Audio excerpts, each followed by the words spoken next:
பொண்ணு என்னோடய பொண்ணு. நாங்கள் எல்லாமே தமிழ் தேசிய அரசு தான். எங்கள் பிள்ளைகள் எல்லாருமே தமிழ் தேசிய அரசியல் தான். இப்போ நாங்கள் கடத்திட்டோம், எங்கள் பிள்ளைகளுக்கு நாங்கள் கடத்திட்டோம். அதே மாதிரி உங்கள் பிள்ளைகளுக்கு நீங்கள் கடத்துங்க. நான் கட்சி மீட்டிங் நான் வரலன்னு தொய்ந்துட்டா கூட ஏந்திரிச்சு வா, அப்பா இப்போ பார்க்க போகணும், வா ஏந்திரி அப்படின்னு என்ன அதட்டி கொண்டு போவாங்க. அந்த மாதிரி உங்கள் பிள்ளைகளை உருவாக்கணும். கடைக்கு போகிறீங்க, புடவை எடுக்க போகிறீங்க, ஒரு புடவை எடுத்துட்டு நீங்கள் வந்துடுறீங்களா? மாற்றி பிடிச்சதை பார்க்குறீங்கல்ல. ஒரு செருப்பு கடைக்கு போகிறீங்கல்ல, செருப்பை பார்த்து தானே வாங்குறீங்க. அதே போல் காய்கறியை பார்த்து தானே வாங்குறீங்க. அதெல்லாம் தரமானதை நீங்கள் பார்க்கக்குள்ள நம்ம நாட்டை ஆளக்கூடிய தலைவர் ஏன் நீங்கள் தரமாக பார்த்து நீங்கள் தேர்ந்தெடுக்கல? நீ அடிமை என்பதை முதல்ல உணர்ந்துட்டுனா நீனும் ஓட ஆரம்பிச்சிடுவேன். நான் அடிமை என்பதை உணர்ந்துட்டேன், அதனால நான் ஓடிக்கிட்டு இருக்கேன். நீ கேவலம் பண்ணு, எகத்தளம் பண்ணு, என்னென்னமோ சொல்கிற. அதை பற்றி எனக்கு எந்த கவலையும் இல்லை. நான் எதுக்கு கவலை பண்ணணும்? என்னோட நோக்கம் எல்லாம் எனக்கு இலக்கு ஒன்று தான், என்னை நிறுத்தி விடுதலை. என்ன மாற்றி பேசிட்டாரு அண்ணா, என்ன மாற்றி பேசிட்டாரு? மக்களுக்காக மாற்றி பேசுறது ஒன்றும் தவறே இல்லை. மக்களோட தான் நிற்கிறாரு, மக்களுக்காக தான் பேசுகிறாரு. அதனால அண்ணன் பேசுறதுல எந்த தவறும் இல்லை. தமிழ்நாட்டில் ஒரு கட்சி எந்த கட்சியுமே செய்ய பயப்படுற ஒரு செயலை நாம் தமிழர் கட்சி சீமான் செஞ்சிருக்காரு. 20க்கு 20 பெண்களுக்கும் ஆண்களுக்கும் வாய்ப்பு கொடுக்குறாரு பாராளுமன்ற தொகுதியில. இது நான் அவர்கிட்ட கேள்வி கேட்கும்போது அவர் என்ன சொல்றாருன்னா, நான் ஓட்டுக்காக நான் பண்ணல, நான் யாருக்கு கொடுக்குறேன், என் தங்கச்சிக்கு தானே கொடுக்குறேன், என் அம்மாவுக்கு தானே கொடுக்குறேன், என்னோட பிறவி கடமை அதை செய்யறேன் அப்படின்னு சொல்றாரு. மற்ற கட்சிகள் செய்யல, பேசுறவங்க பெண்ணியம் சமத்துவம் பேசுறவங்க செய்யல. ஆனா சீமான் அண்ணன் செஞ்சிருக்காரு. இது எப்படி பாக்குறீங்க? சீமான் அண்ணன் எங்களோட கூட பிறந்த அண்ணனா, எங்கள் எல்லாருக்கும் பெண்கள் உரிமைக்காக போராடினாங்க. எங்கள் கூட பிறந்த அண்ணனா எங்களுக்கு உரிமையை கொடுக்குறாங்க. நாங்கள் ரொம்ப பெண் தங்கி இருக்கோம், நாங்கள் அடிமையாக இருக்கோம். என்னோட தங்கச்சிங்கெல்லாம் அடிமையில் கிடக்குறாங்க. அவங்கெல்லாம் மீட்டு வரணும்னா அவங்களுக்கு முன்னுரிமை கொடுக்கணும் அப்படின்னு சொல்லிட்டு எங்கள் அண்ணன் எங்களுக்கு முன்னுரிமை கொடுக்குறாங்க. 20% எங்களுக்கு கொடுக்குறாங்க. ஆனால் இதுக்கு முன்னாடி உள்ள தலைவர்லாம் யாருமே இதுமாரி சொன்னதே கிடையாது. எங்கள் அண்ணன் இதுமாரி சொல்கிறாங்கன்னா அவங்க எங்கள் மேலே வச்சுருக்கிற பாசம், இந்த மண் மேலே, மக்கள் மேலே, இந்த மக்கள் பூமியில் வாழக்கூடிய ஒவ்வொரு உயிர் மேலே வச்சுருக்கிற பாசத்தினால எங்கள் அண்ணன் சொல்கிறாங்க. எங்கள் அண்ணனை எங்களுக்கு ரொம்ப பிடிக்கும். திமுகவெல்லாம் பெண்களுக்கு நாங்கள் முன்னுரிமை கொடுக்குறோம் அப்படின்லாம் சொல்லிகிட்டு இருந்தாங்க. ஆனால் இது வரைக்கும் எதுவுமே செஞ்சதில்லை. அவங்க குடும்பத்தில் உள்ளவங்க அவங்களுக்குள்ள உறவுகளுக்குள்ளேயே அவங்க கொடுத்துக்கிறாங்க. இது வரைக்கும் மக்களுக்கு எந்த இதுவும் செஞ்சது கிடையாது. ஒரு அடிப்படை வசதி கூட கிடையாது. எங்கள் பெண்கள் நாங்கள் எல்லோரும் இன்னும் ரொம்ப கஷ்டப்பட்டுருக்கோம். குழு பிரச்சனை, கடன் பிரச்சனை, ரொம்ப தொல்லை. எங்களால் சொல்ல முடியாத பிரச்சனைகள்லாம் நாங்கள் எல்லோரும் வாழ்ந்துட்டுருக்கோம். எங்கள் அண்ணன் எங்களுக்காக ரொம்ப கஷ்டப்படுறாங்க. நம்ம தலைமுறைக்காக, வருங்கால தலைமுறைக்காக ரொம்ப கஷ்டப்படுறாங்க. நம்ம அண்ணன் கூட நம்ம எல்லோரும் நிற்கணும். அதுக்காக மக்கள் உங்களுக்கு ஒன்று சொல்லிக் கொள்வது என்னன்னா, நம்ம முப்பெரும்பாட்டி வேலு நாச்சியாரை பற்றி நீங்கள் கண்டிப்பாக தெரிஞ்சுக்கணும். ஏன்னா ஒரே ஒரு பெண்ணு தான் 5000 பெண் புலிகளை, போராளிகளை, புரட்சி படையை உருவாக்கி அவங்கள எப்படிலாம் அவங்கள புரட்சி செய்ய வைக்கணுமோ அப்படிலாம் செஞ்சு மறுபடியும் அந்த நாட்டுக்குள்ளே போய் ஆங்கிலேயரை அடித்து துரத்தி என் மண் எனக்கு வேணும், என் தமிழ்நாடு எனக்கு வேணும்னு சொல்லிட்டு அங்கே எப்படி போராடி அந்த நாட்டை அவங்க கைப்பற்றினாங்களோ நம்ம அந்த பூமியில் தானே வாழ்ந்துட்டுருக்கோம். ஏன் உங்களுக்கு ஒன்றுமே தெரியல? முன்னோர்கள்லாம் எவ்வளோ பெரிய நம்ம இந்த பூமியில் நல்ல திறமை வாய்ந்த இந்த பூமி, இதில் போய் எல்லாம் வாழ்ந்து மடிஞ்சவங்க. இப்போ இருக்கிறவங்களுக்கு ஒருத்தவங்களுக்கு கூட ஒரு வீரம் இல்லை, ஒரு துணிச்சல் கிடையாது, ஒன்றுமே கிடையாது. எல்லாம் பயந்து போய் ஒழிகிறாங்க. அப்படிலாம் இருக்கக்கூடாது. நீங்கள் நம்ம தாயின் மண்ணை, நாட்டை நம்ம தான் கவர்ந்து பண்ணணும், நம்ம தான் மீட்டெடுக்கணும். அதுக்கு என்ன ஒரே வழினா, நம்ம அண்ணன் விவசாய சின்னத்துக்கு ஓட்டு போட சொல்கிறாங்க. நீங்கள் கண்டிப்பாக நீங்கள் ஓட்டு போட்டே ஆகணும். நம்ம ஓட்டு போகிற கடமையில் இருக்கிறோம். ஏன் நீங்கள் அழிஞ்சு போக நிற்கிறீங்களா? இப்போ இத்தனை நாள் 50 ஆண்டு காலம் 60 ஆண்டு காலம் மாற்றி ஆட்சி செஞ்சாங்கல்ல. அவங்க என்ன செஞ்சிட்டாங்க? ஒரு முறை எங்கள் அண்ணனுக்கு கொடுத்து பாருங்கள். இந்த நாட்டை எப்படி எங்கள் அண்ணன் ஆக்குறாங்க. ஒரு மருத்துவ வசதி கிடையாது, ஒரு அடிப்படை வசதி கூட என் பெண்களுக்கு எங்களுக்கு எதுவுமே கிடைக்கல. ஒரு தனியாக ஒன்று எங்கேயும் போக முடியாது. எவ்வளோ குற்றச்சாட்டுகள் நடக்குது. அதனால் எல்லோரும் மக்களை நீங்கள் சிந்திங்க. நம்ம ஒரு தடவை வாய்ப்பு கொடுத்து பாருங்கள். இத்தனை ஆண்டு காலம் நீங்கள் பொறுமையாக இருந்துட்டீங்க. இப்போ பூமி அழிவுடைய கடைசி வாய்ப்பில் நம்ம இருக்கிறோம், கடைசி தருணத்தில் இருக்கிறோம். இப்போ நீங்கள் இந்த வாய்ப்பை கொடுக்கலைன்னா நம்ம பிள்ளைங்கள், நம்ம வருங்கால தலைமுறைகள் எப்படி வாழ்வாங்க? அதை முதல்ல சிந்திச்சு பாருங்கள். என்ன பண்ணி சொன்னீங்க? நாம் தமிழர் கட்சியில பயணிக்கிறதுனால கட்சி மக்கள் இனத்துக்காக ஓடுற அப்படிங்கும் போது உங்களை கேலி கிண்டல் செய்வாங்கல்ல மக்கள், அவங்களுக்கு நீங்க என்ன சொல்ல விரும்புறீங்க? இது கேலி கிண்டல் செய்யற உலகம் தானப்பா. இது உண்மையான உலகம் இல்லை, இது பொய்யான உலகம். பொய் நிறந்தவர் இருக்கிற இடத்துல உண்மை எடுபடாது. அதனால நம்ம ஓட்டம், நம்ம இலக்கு கொண்டுதான் இனத்தின் விடுதலைக்காக ஓடுறோம். என் மக்கள் என்ன பேசுறது தானே இது, பேசாதது என்ன புதுசா? இது அவங்களும் விடுதலை தாக இருக்கணும். நீ அடிமை என்பதை முதல்ல உணர்ந்துட்டுனா நீனும் ஓட ஆரம்பிச்சிடுவேன். நான் அடிமை என்பதை உணர்ந்துட்டேன், அதனால நான் ஓடிக்கிட்டு இருக்கேன். நீ கேவலம் பண்ணு, எகத்தளம் பண்ணு, என்னென்னமோ சொல்கிற. அதை பற்றி எனக்கு எந்த கவலையும் இல்லை. நான் எதுக்கு கவலை பண்ணணும்? என்னோட நோக்கம் எல்லாம் எனக்கு இலக்கு ஒன்று தான், என் இனத்தின் விடுதலை. நீ உன் கஷ்டத்திலேருந்து உன்னை நான் வாழ வைக்கணும். என் அண்ணன் சொல்கிறது அவ்வளோதான். மக்களை விடுதலையாக வாழ வைக்கணும், உரிமையோட வாழ வைக்கணும்னு சொல்லிட்டு இருக்காரு. அதனால நான் அவரை கொள்கையோட பின்பற்றி ஓடிக்கிட்டு இருக்கோம் நாங்கள். ஆமாம், இந்த மக்கள் கேலி கிண்டல் நீங்கள் பேசிகிட்டே இருங்க, எவ்வளோ நாள் வரைக்கும் வேணாலும் பேசிகிட்டே இருக்கலாம். ஆனால் உண்மை ஒரு நாள் உங்களுக்கு என்னன்னு தெரியும். அன்னைக்கு நீங்கள் ரொம்ப கஷ்டப்படுவீங்க. இது அரசியல் புரட்சி, ஒரு மாற்றம் உருவாக்குற நேரம். என் மக்களே, ஒவ்வொருத்தரும் நீங்கள் ஒவ்வொன்றும் புரிந்து கொள்ள வேண்டும். ஆமாம், நீங்கள் உங்களை உணர்ந்து கொள்ளுங்கள். நான் எவ்வளவு அடிமையாக இருக்கேன், அந்த பூமியில் எப்படி வாழ்ந்துட்டு இருக்கேன், அடுத்தவன் எப்படி வாழ்ந்துட்டு இருக்காங்கிறத ஒவ்வொருத்தரும், கஷ்டப்படுற ஒவ்வொருத்தரும் புரிந்து கொள்ளுங்க. உங்களுக்காக ஓடுறவரை யாரும் உதாசனப்படுத்திருக்காங்க, உங்கள் நன்மைக்காக ஓடுறவரை யாரும் உதாசனப்படுத்தாதீங்க. அவங்கள தட்டி தூக்கி கொடுத்து ஓடுறா, என் இனத்தின் விடுதலைக்காக ஓடுறா என்று ஓட வைங்க. ஓட வச்சா அதை வருங்கால சந்ததி நலன் கிடைக்கும். உங்களோட பிள்ளைகள் வாழ்க்கை நல்லா இருக்கும், உங்களோட வாழ்க்கை நல்லா இருக்கும். இன்னும் இந்த பூமி நல்லா பல ஆண்டுகள் வாழ்ந்து நிறைந்திருக்கும். இல்லை, ஓடுறவர்களை இப்பயே விட்டு விட்டு அவங்களுக்கு மட்டம் தட்டி அப்படியே வச்சுருந்தீங்கன்னா அப்புறம் உங்களை காப்பாற்றுறதுக்கு ஒருவரும் இருக்க மாட்டாங்க. இந்த மக்களோட சேர்ந்து நீங்களும் அழிய போகிறது, நானும் அழியிறது உறுதியாகிடும். அதனால் வருங்கால தலைமுறை பிள்ளைகளோட நலனை எதிர்பார்த்து ஓடுறவர்களுக்கு உத்வேகம் தந்து, யார் யார் நாம் தமிழர் கட்சியில் உங்கள் ஊரில் கிராமத்தில் யார் யாரெல்லாம் இருக்கிறாங்களோ அவங்களெல்லாம் அடையாளம் கண்டு மக்கள் எல்லாரும் ஓட வைங்க. ஓட வச்சாதான் உங்களுக்கான வெற்றியை அவரால் தீர்மானிக்க முடியும். 2024 பாராளுமன்ற தேர்தலில் எந்த காரணத்துக்காக நாம் தமிழர் கட்சி விவசாயிகளுக்கு வாக்களிக்கிறது எளிமையா சொல்லணும்னா என்ன சொல்லுங்க? நாம் தமிழர் கட்சி இந்த மண்ணுக்கு முக்கியமான அவசியம். இப்போ அனைத்து உயிர்களுக்கும் அவசியம். இப்போ பிளாஸ்டிக்கை போட்டு ஆறு குளம் குட்டை எல்லாத்துலேயும் பிளாஸ்டிக்கை போட்டு மூடிட்டான். தண்ணி ரசாயனம் ஆயிட்டு, எல்லாமே உணவுலேருந்து எல்லாம் ரசாயனம் ஆயிட்டு, எல்லாம் சாப்பிட்ற பொருள் அனைத்துமே விஷம்தான், கடையில் வாங்குற பொருளும் விஷம்தான், எல்லாமே விஷமாயிட்டும் போது இது திட்டமிட்ட ஒரு திணிக்கப்படுற சதி இது.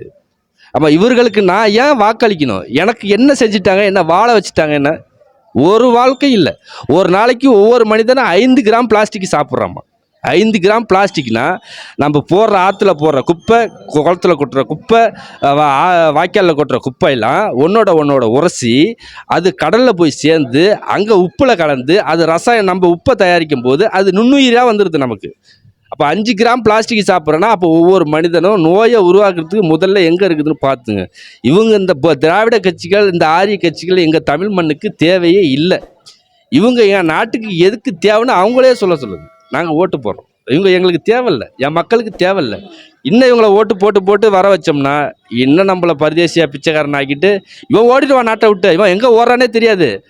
இந்த நாட்டில் வாழ முடியாது. பூமியிலேருந்து மேலேருந்து பார்த்தா பூமியிலே அதிக ரசாயனமும் புகை மண்டலமாக பூமியிலேருந்து இந்தியாவிலேருந்து தான் வெளியில் கிளம்புதுங்கிறான். ஏன்னா அவ்வளோது குப்பை. வெளியிலேருந்து வெளிநாடுற வல்லரசு நாடுகள்லேருந்து கொண்டு வர குப்பைகள் எல்லாமே தமிழ்நாட்டில் தான் கொட்டப்படுது. அதை மறுசுழற்சி பண்ணி வெளிநாட்டுக்கு தான் எடுத்துகிட்டு போகிறான். ஆனால் இங்கே எண்ணற்ற நோய்கள், அரசு மருத்துவமனைகள் எல்லாம் நிரம்பி வழியுது. நோயினால் மக்கள் பாதிக்கப்படுது, நோயின்னு ஓடுது. இதே சூழ்நிலை போயிட்டு இருந்துச்சா வருங்கால பிள்ளையோட வாழ்க்கையும் ரொம்ப கஷ்டமாயிடும். அதனால் நோய்ங்கிற இல்லாமல் மக்களை சுகாதாரமாகவும் நல்ல பண்போடும் நல்ல கலாச்சாரத்தோடும் நல்ல அருமையாக ஓட வைங்க. மக்களை கொஞ்சம் நேசிங்க தலைவர்களே.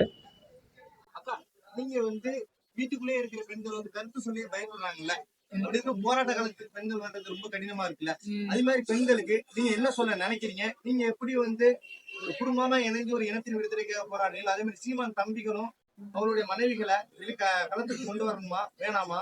அவங்களுக்கு என்ன சொல்ல விரும்புறீங்க? கண்டிப்பாக சீமான் அண்ணன் தம்பிகள் எல்லாருக்கும் ஒன்று சொல்லிக்கிறது விரும்புகிறேன். நாங்கள் எப்படி குடும்பத்தோட கட்சியில் இணைஞ்சி போராடுறோமோ அதுபோல் உங்கள் மனைவி பிள்ளைகளை நீங்கள் கண்டிப்பாக கொண்டு வரணும். நம்ம அண்ணனை ஜெயிக்க வைக்கணும், நம்ம தலைமுறைகள் நல்லா இருக்கணும்னா உங்கள் மனைவி பிள்ளைகளை கண்டிப்பாக நீங்கள் கொண்டு வாங்க. உங்களுக்கு எல்லாம் தெரியாதது ஒன்றும் இல்லை, நான் பெருசாக சொல்ல வேண்டியதில்லை. வேலுநாச்சியார், பெரும்பாட்டி வேலுநாச்சியாரை பற்றி தெரியும் உங்களுக்கு. இந்த மண்ணில் வாழ்ந்த அனைத்து பேரையும் உங்களுக்கு தெரியும். அவங்களாம் எப்படி போராடிருக்காங்கன்னு உங்களுக்கு தெரியும். அதனால் நம்ம தலைமுறை நல்லா இருக்கணும் அப்படின்னு நினச்சிங்கன்னா நம்ம வீட்டில் இருக்கிற அண்ணி அம்மா தங்கச்சி எல்லாரையும் நீங்கள் கொண்டு வாங்க, போராட்ட காலத்தில் கொண்டு வாங்க. நம்ம ஜெயிக்கணும், உறுதியாக அண்ணனை நம்ம ஜெயிக்க வைக்கணும். அதுதான் நம்மளோட ஒரே கொள்கை. அந்த கொள்கையை நீங்கள் கடைபிடிக்கணும். வீட்டில் உள்ளவங்க எல்லாரையும் சொல்லி, அப்பா அம்மா எல்லாருமே சொல்லுங்கள், சொல்லி முடியுது எல்லாரையும் கொண்டு வாங்க. கொண்டு போராட்ட காலத்தில் நிற்க வச்சு அவங்கள ஓட்டு வாங்கி நம்ம நாகப்பட்டினத்தில் இருக்கிற கார்த்திகா தங்கச்சியை நீங்கள் வெல்ல வைக்கணும். தயவு செய்து நீங்கள் வெல்ல வைக்கணும்னு நான் கேட்டுக்கிறேன்.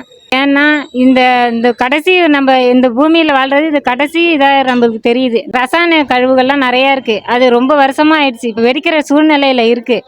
அது வெடிச்சிச்சுன்னா இந்த தமிழ்நாட்டில் ஒன்றுமே இருக்காது. அது சில பேருக்கு தெரியுதோ தெரியலையோ. ஆனால் தடுக்கணும். நம்ம மக்கள் நம்ம மண் வளம் நம்ம இயற்கை எல்லாமே நல்லா இருக்கணும். நம்மளுக்கு நல்ல ஒரு சுகாதாரம் வாழ்க்கை எல்லாம் எல்லாமே அடிப்படை உரிமை எல்லாமே கிடைக்கணும்னா நம்ம அண்ணனுக்கு சீமான் அண்ணனுக்கு நீங்கள் ஓட்டு போட்டே ஆகணும். வீட்டில் உள்ளவங்க தெரிஞ்சவங்க உறவினர்கள் எல்லாருக்கும் நீங்கள் சொல்லுங்கள். கடைக்கு போகிறீங்க புடவை எடுக்க போகிறீங்க, ஒரு புடவை எடுத்துட்டு நீங்கள் வந்துடுறீங்களா? மாற்றி மாற்றி பிடிச்சதை பார்க்குறீங்கல்ல. ஒரு செருப்பு கடைக்கு போகிறீங்கல்ல, செருப்பை பார்த்து தானே வாங்குறீங்க. அதே போல் காய்கறியை பார்த்து தானே வாங்குறீங்க. அதெல்லாம் தரமானதை நீங்கள் பார்க்கக்குள்ள நம்ம நாட்டை ஆளக்கூடிய தலைவர் ஏன் நீங்கள் தரமாக பார்த்து நீங்கள் தேர்ந்தெடுக்கல? இத்தனை வருஷங்காலமாக நீங்கள் இப்படியே இருந்துட்டீங்க. இப்போ நீங்கள் நம்ம தலைவர் சீமான் அண்ணன் தான். அவங்களுக்கு நீங்கள் ஓட்டு போட்டு அவங்கள ஜெயிக்க வச்சாதான் நம்ம வருங்கால தலைமுறை நல்லா இருக்கும். நான் அதை உறுதியாக சொல்கிறேன். தயவு செய்து விவசாய சின்னத்துக்கு நீங்கள் ஓட்டு போடுங்க. நம்ம அண்ணனை ஜெயிக்க வைங்க. நான் அந்த மக்களுக்கு ஒன்று சொல்ல விரும்புகிறது தான், இத்தனை நாள் இத்தனை ஆண்டு காலம் நாம் அடிமைப்பட்டு இருந்தது போதும். இனி அடிமைப்பட்டு வாழவும் முடியாது. வருகால சந்ததியும் வாழ விட்டுட்டு போக முடியாது. நம்ம இந்த காலகட்டத்தில் ஒவ்வொரு புரட்சியாளர்களும் தன்னலமற்று தன் எழுச்சியாக இந்த மண்ணின் விடுதலைக்காக ஒருத்தர் இந்த களத்தில் நின்று போராட வேண்டும். ஒருத்தர் கத்திக்கிட்டே இருக்கிறாருங்கிறது, கத்திக்கிட்டே இருந்தாலும் யாருக்கா கத்துறாரு? வேற ஒருத்தர்களே கத்தல. சில பேர் சொல்கிறாங்க சீமான் பைத்தியம் மாதிரி பேசுகிறாரு, அப்படி பேசுகிறாரு, இப்படி. மக்களுக்காக பேசுகிறவன் பைத்தியமாக தான் பேசி ஆகணும். வேற யாருக்கு பேசுகிறான்? பணக்காரருக்கு பேசுகிறாரு, அதிகார வர்த்தகத்துக்கு பேசுகிறாரு. அவர் எப்போதையும் மக்கள் கூட நிற்கிறாரு. வெறும் பணக்காரனை என்னென்னமோ மாற்றி மாற்றி பேசிகிட்டு இருக்கான். அதெல்லாம் உங்களுக்கு கண்ணுக்கு தெரியல. அண்ணன் மாற்றி பேசிட்டாரு, என்ன மாற்றி பேசிட்டாரு? மக்களுக்காக மாற்றி பேசுறது ஒன்றும் தவறே இல்லை. மக்களோட தான் நிற்கிறாரு, மக்களுக்காக தான் பேசுகிறாரு.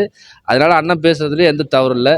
ஆனால் ஒவ்வொரு புரட்சியாளர் இந்த காலகட்டத்தில் அரசியல் விழிப்புணர்வு உள்ள பிள்ளைகளாக ஒவ்வொருத்தரும் புரட்சியாளராக இந்த மண்ணிலே எழ வேண்டும்.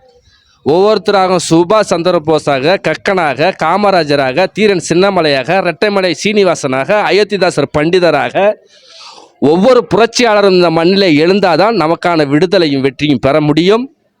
வருங்கால சந்ததியின் நலையும் காக்கா குருவி சிட்டு குருவி அனைத்து உயிர்களையும் இந்த மண்ணிலே வாழ வச்சு செல்ல முடியும். அதனால் ஒவ்வொரு இளைஞர்களும் அரசியல் புரிதலை கொண்டு அரசியல் தெளிவு பெற்று இந்த மண்ணின் விடுதலைக்காக எழுந்து தன்னலமற்று வரக்கூடிய சூழ்நிலை காலம் இது. என்னுடைய பேச்சை கேட்டுக்கொண்டிருக்கும் இளைஞர் சமுதாய பிள்ளைகளே, நீங்கள் ஒவ்வொருத்தரும் எழுந்து வர வேண்டும்.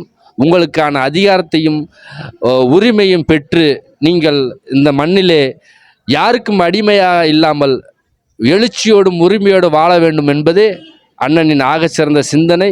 அதுக்கு நீங்கள் ஒத்துழைப்பு கொடுப்பீங்க நம்பிக்கை இருக்கு.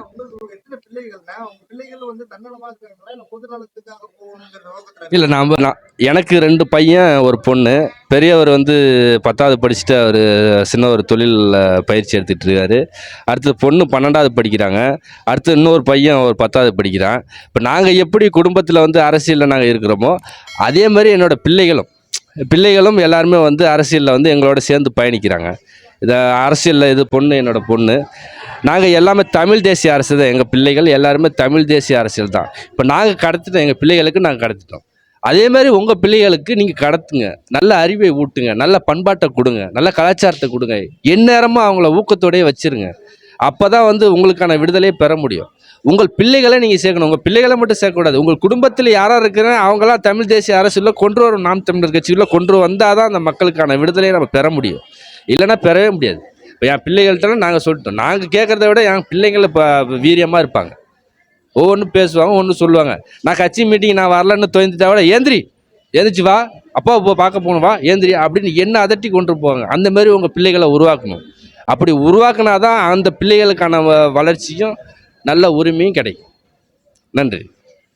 தலைவர் வாழ்க, தலைவர் பிரபாகரன் வாழ்க, நாம் தமிழர்.